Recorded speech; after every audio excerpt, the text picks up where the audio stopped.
I've personally witnessed the reception that the Orthodox Jewish Chamber of Commerce received at Israel's Knesset a few months ago. I was there as a speaker, as was Mike Huckabee and others, to fight the boycott, divestment, sanctions, the BDS campaign that is targeting Israel. And then also, I have to say that in the age of Donald Trump, the Orthodox Jewish Chamber of Commerce is really going straight to the top of American Jewish organizations. In fact, even before Trump was elected, in the final weeks of President Obama, when the President of the United States absented in that despicable United Nations Security Council resolution vote, actually weeks before the UN vote, and I paid careful attention to this, when other American Jewish groups, I don't think even knew that the vote was coming, the Orthodox Jewish Chamber of Commerce put together with a few other groups a press conference at the United Nations to speak weeks before the UN Security Council resolution against Israel came out. They put together a press conference to speak against it. So they're really at the forefront of important activism, and Jewish businesses really serve as the backbone of some of what they do. Thank you to Paul Massey for coming. We just heard your business background, and we're going to get to that, but I want to know first, tell us a little bit about your personal background. Where do you come from? What motivated you first to go, let's say, into real estate? Yeah. Just to start, thank you, Aaron, for being here today. And I too, am a huge fan of Doobie and this conference. I think it's fantastic. I am thrilled to be here. I thought Mark Levinson's talk was outstanding. You're going to hear a lot of that come through in the comments that I make. His firm, Sills Cummins, is one of the best real estate firms in the greater New York area. We've done a lot of business with them. But I really admire the personal side of his talk. I also think I've had the great honor of spending time with Ambassador Dayan. He makes me proud to be pro-Israel, and the fact that he's here is wonderful, and I just want to tell you what an admirer I am of him. I'll quickly give you my story. It's not wildly exciting, but I just mentioned a Mark. I'm from Boston too, so I would be the third consecutive mayor of New York City who was born or raised in Boston. So I think it's a lock. I'm automatically going to be mayor. Or maybe that's not quite how it works. But thank you. I had a summer job with a very big national real estate company who I'm a big admirer of, CB Richard Ellis. And I went running back there when I got out of school. I went to school in upstate New York to Colgate University. And I wanted to work there in the worst way. I had a wonderful experience. And I was crushed and disappointed when they told me the Boston office was full. But they said that's the bad news. The good news is that they were brand new in New York City, and they'd take just about anybody down there because they were just starting out. And so my grand plan was come to New York for as short a period of time as I could, go back and get the job I wanted in Boston. And in about a month, I was completely in love with New York City, had a wonderful time there, and spent 5 years there. And then before I was too young to know any better, 26 years old, went out and started a commercial brokerage firm with my partner Bob Knackel, which focused on selling buildings, ultimately financing buildings. But one of our competitive advantages became the fact that we looked at things and said, we should be very local. We should be really focusing in a tight-knit way, which I think is a secret if you're out and about building your business. A huge advantage, a competitive advantage can be to really focus on what you're passionate about, but focus on a niche. So we put a team every 15 blocks in New York City and in Manhattan.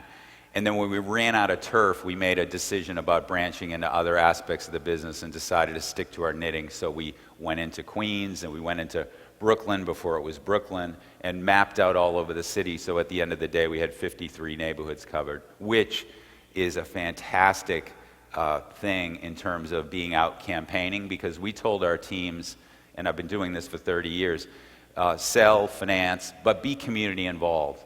So I know community leaders in every borough, every specific neighborhood of New York City, and I've known them for years. This will also be a great advantage in terms of being mayor, because you shouldn't want this job unless you care about the 8.5 million people out there. Also, I forgot to mention that we will be taking questions throughout today's interviews from the audience as well. I know that we have to end at a very specific time today. But for me, somebody who does a radio show normally from 5,000 miles away, and the whole production element is actually in New York, and I don't get to physically be in the presence of an audience, this is very exciting. Usually I'm in my pajamas, actually, interviewing world leaders and sometimes terrorists in my pajamas from 2 to 4 in the morning, Israel time. So I have to take advantage of being in front of actual human beings when doing interviews, but I know we have to be out at a specific time, so we may take some questions from the audience. I agree too. I love it when it's about what the audience is interested in. Right. Now, to run a city like New York, you obviously need to be a manager. That's what it is. You're managing the city, and you, with your background in business and real estate and building this very successful enterprise, you clearly have managerial skills. So when do people who are starting businesses, like you did originally, then you expanded, when do you recommend people start to expand their business? How do they tell whether and how and when to do that, to build, to expand? Yeah, first of all, I grew up very modestly in Boston. My dad, there were 4 kids. He was really struggling. He had not a huge successful career, so getting us all through school was a huge lift. So by the end, I came to New York City and I had $150. Yeah, I heard something like that. So you started with $150. That's a real number. Okay. Yeah, so it was not so unusual in the sense that, I had to bartend and wait on tables and along with my day job. But that I thought is an interesting advantage, if you will. Because when we started our business, we didn't have a lot of money. So we had to be very careful marshaling resources and getting back to the question of when do you start growing it. It also put us through recessions and ups and downs and economic times of turmoil with limited resources. So I think you develop organizational instincts going through those types of adversity. So I think running a business or an organization that's an $85 billion business, you're going to face a need for organizational instincts. And I've got them because I've been through it. But the question you asked is, when do you start growing your business? And it's funny, we were a cliche startup business. Every year we said to ourselves, let's grow our business. And then we would go back to work. We were like, those business school books where it's the baker in the bake shop. You're working in the business, not on it. That was us for about 10 years. And then finally we got an interesting thing. Someone came around and said, you're still a small business. I think our revenues were $5 million, which is small in a New York service business. And a national company came by and said, we want to buy your business. And we were frustrated. And they offered us $6 million for a $5 million business. And we said, okay, we were frustrated. We agreed to sell. The minute we agreed to sell, we were regretting it. But we had shaken their hand, and we're handshake people. So we were trying to figure out a way to unshake their hand. There was nothing wrong with them, but we realized we had unfinished dreams. The market turned south. They were considering going public. They turned around and canceled our transaction. They thought we were weird because we were thrilled. We wanted to get back to our unfinished business. Going through that put us in a place where we said, okay, enough of this saying we're going to grow our business, and we started doing things. We wanted to increase our staff. We hired a recruiting director. We needed to get me off the dining room table with the books on Sundays when I should have been playing with the kids. We hired a controller, a CFO. And every time we did something, the business expanded. So my answer is, start building your business from the beginning and look for what you need and go out and get it, because my skill set isn't the same as some of my other great managers. We went out and found people to help us grow our business, but we should have done it much sooner. It would have been much more fun for us. Now, the obvious criticism from some people would obviously be, okay, you're not a politician, you come from the business world. But first of all, you have the former mayor of New York, Michael Bloomberg, who is a businessman. And now, today, in the age of Donald Trump, very clearly we see some of the advantages of coming from the outside, of coming from business into government, into politics. So talk about, for you, how you believe your business experience and being an outsider in politics, although not an outsider in New York, I read your background, and specifically with New York housing, but how your business background and your being a political outsider could be an advantage. Yeah, I firmly believe that it's an advantage for two big reasons. Independence. Every mayor is a different mayor for a different time, but I was thrilled when Mayor Bloomberg took office, because prior to that we had mayors who always had something or a constituent that they were somewhat beholden to for being mayor, for getting the job of running a city. And Michael Bloomberg was completely independent, obviously in every way. So all he was going to do is make rational decisions about running a city. I clearly am not him. He's a great man I hugely admire. But I feel like I can be in that mold because I haven't taken special interest money, I haven't taken PAC money, I haven't taken animal rights money, so I will not be chasing around Central Park trying to get rid of the horse and buggies. I think I will, in the same way, make rational, strong, well thought out decisions with my management team that are truly independent. So I feel great about that. I also think that if you talk to other great mayors, we were best off when we were measuring everything we were doing, when we had big goals, but we were measuring our progress on achieving those goals. And there have been prior mayors who have been fantastic at that, unlike the current one, where we measure everything. Everything has a P&L, if you will. And a P&L might not be a true profit, but think of the departments of the city. It might be speed of service in our hospitals. It might be quality of care in our children's services division. Everything in our business was systematized. Every department was run by a top manager. We had handbooks on every aspect of running my business. We had handbooks on how to make handbooks. So I'm going to bring that mentality to City Hall. But in saying that, I also want to underscore that in a culture of discipline, that discipline can be stultifying if you don't have a culture of recognition and opportunity for everyone who works at the company. So no one ever left our company because it was a place of discipline, and that was comforting to people because they knew we would achieve our goals, but it was a place of opportunity, and I acted as a servant leader. A servant leader is someone, well, if you talk to my people and our teams, they will tell you that I acted as if I worked for them, not the other way around. And my attitude is, wouldn't it be great if we had a servant leader in City Hall in New York City? Now, thank you. When it comes to money, to the economy, I think one central aspect is very clearly taxes. New York City has massive, massive tax burdens for everybody who lives there. So what are some of your plans to scale some of that back, to deal with the issue of taxes? Yeah, I agree with you completely. I think some fundamentals about New York City. We have an $86 billion budget that's grown by leaps and bounds over the last few years, thanks to our inexperienced current mayor. We talk about an unhealthy dependency in New York City on the financial services business.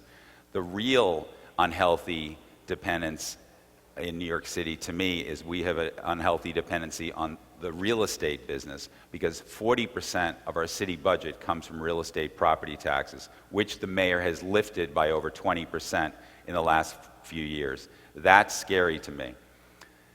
The last thing I will do is raise taxes. I think one thing I've learned from my experience is that you cannot cut and tax your way to prosperity. You have to drive revenue.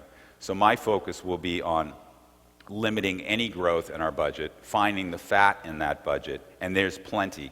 The mayor has increased, by one small example, the mayor has increased his top Department of Education staff, senior folks, from 35 to 75 over a 2 or 3 year period, increasing the budget for just that alone of $15 million. So there are all kinds of obvious places where we can cut, but then use that money to deliver more services. So I think we need to stabilize our spending. One thing about my prior organization was that we also had a Plan B budget. Plan A budget is the sun's out, everything's great, the economy's good, like it is now in some ways. But our Plan B budget was all hell breaks loose, something goes terribly, terribly wrong, and how are you going to survive through a seismic shift?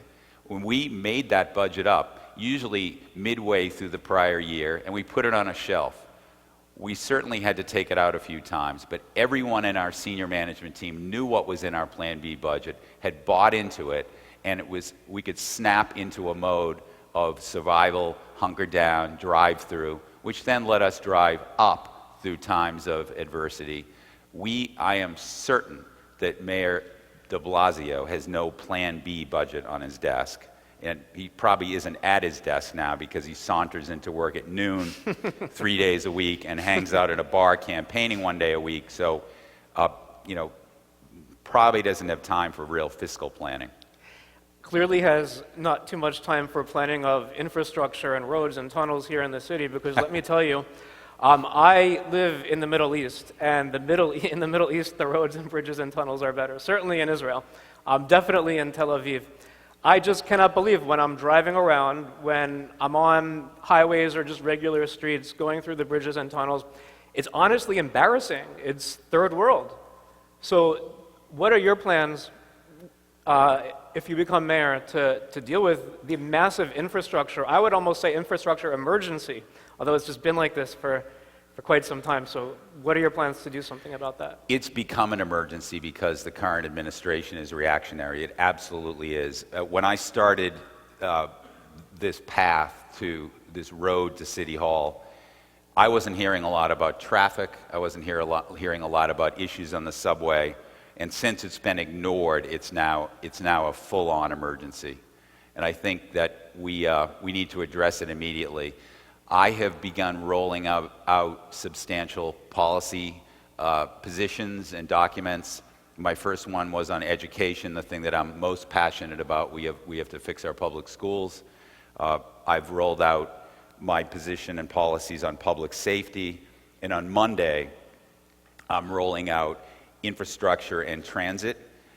And we've had a mayor for 3 years who hasn't been talking about any big aspirational goals. Part of being a CEO, leader, mayor is that you're posting up big goals that people can align around. And we have none of that now. I am so excited not only to fix the immediate transit need that we have, the 5 deep on the subway, the train delays, the train breakdowns, the road conditions, the traffic, but we need to post up some big audacious goals. It is an embarrassment if you go to a city like London and get on the public subway system, and it's so far superior to us. We are the best city in the world. We have to start acting like it. So on Monday, we'll launch the first of my transit initiatives. I'm incredibly excited about it because it's forward-moving and forward-thinking. And I think people are going to be amazed at the innovation that we've put to bear on our transit and the positive ideas that we'll have. And people will be relieved about that to know that somebody has a plan. Now, we've all really watched in horror as the attacks unfolded in London. Islamic State claimed responsibility a week and a half ago. Times Square has already been threatened numerous times by the Islamic State, Al-Qaeda. The World Trade Center has been hit. New York is target number one for the witch's brew of terrorist organizations. what are your plans to protect Americans in this age of terrorism, and specifically, obviously, to protect New Yorkers and the city? First, I'd say I thoroughly agree with you that we are target number one, and we have to act like it. Prior administrations were very proactive. First of all, we have the best police force in the country. NYPD are fantastic. They have a challenging relationship with our current mayor. I think there's an issue of a breakdown of respect there. 90% of NYPD don't believe in the mayor's policies. 90% or more of NYPD don't personally feel safe themselves.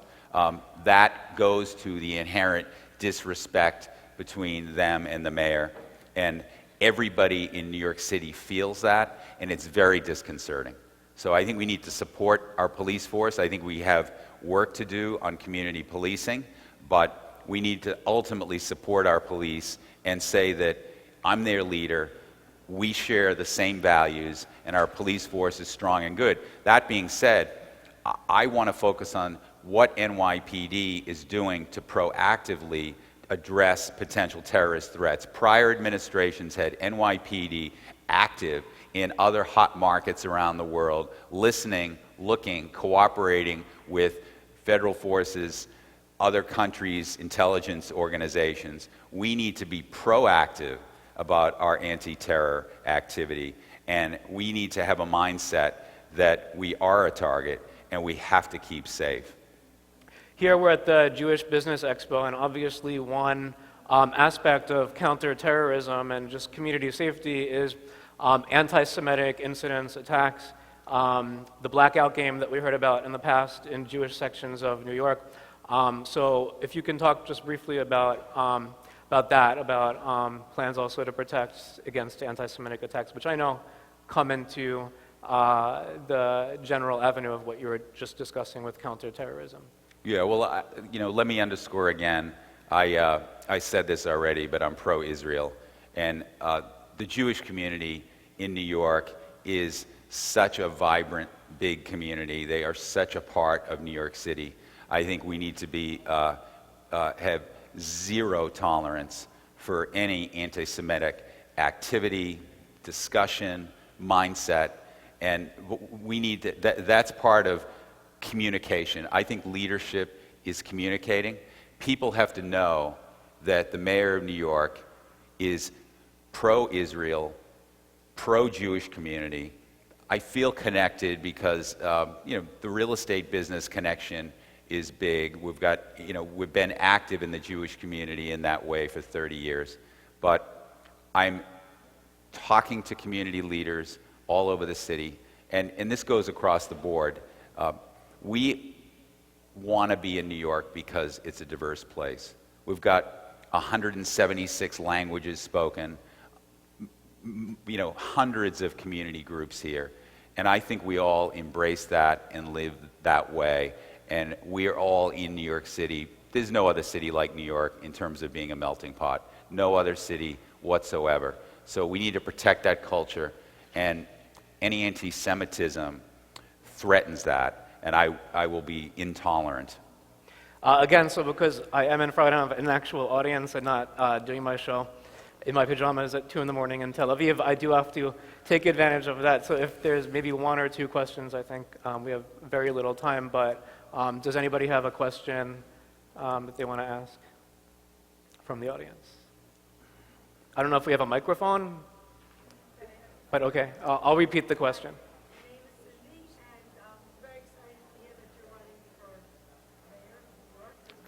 Thank you, Cindy.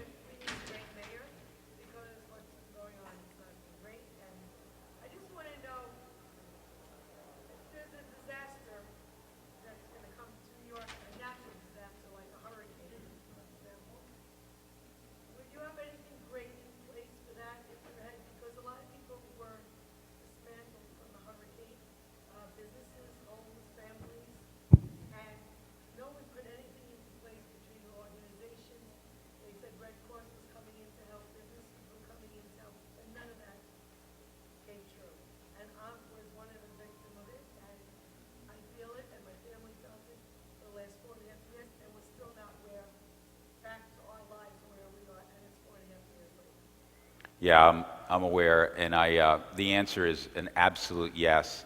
Part of our transit infrastructure program that we're announcing next week has proactive projects to deal with climate change, natural disaster potential issues, and I think people will embrace that. Mayor de Blasio has a fantastic, I shouldn't be sarcastic, he has a totally dysfunctional Build It Back program. I'm sure you're familiar with it. It sounds like you might be personally familiar with it, that has failed to rebuild from our last natural disaster, Superstorm Sandy. And I will address that quickly and efficiently when I take over, because that work's half undone and has been symptomatic of a lack of management. But I feel for what you went through. I employ a lot of people in this country. For the last 35 years, 40 years, I ran a huge business. And all my employees were out of business. Besides myself, I paid my taxes from all ends, and I still didn't get any help from the government for my business to get it back on its feet, which I think is disgusting. I've interviewed with many people. I brought back a lot of all my financials to them to show what I did for this country. And 4.5 years later, and everything went just filtered. Okay. It's more of a game for everybody just to make $40 an hour in an office. And I'm telling you, from not just me, but there's a lot of other people out there that are suffering as well that have large companies. Well, thank you for your answer. Okay, so thank you for being here. Thanks. Thank you, Aaron. Thanks, everyone. Nice to be here. Enjoy the conference.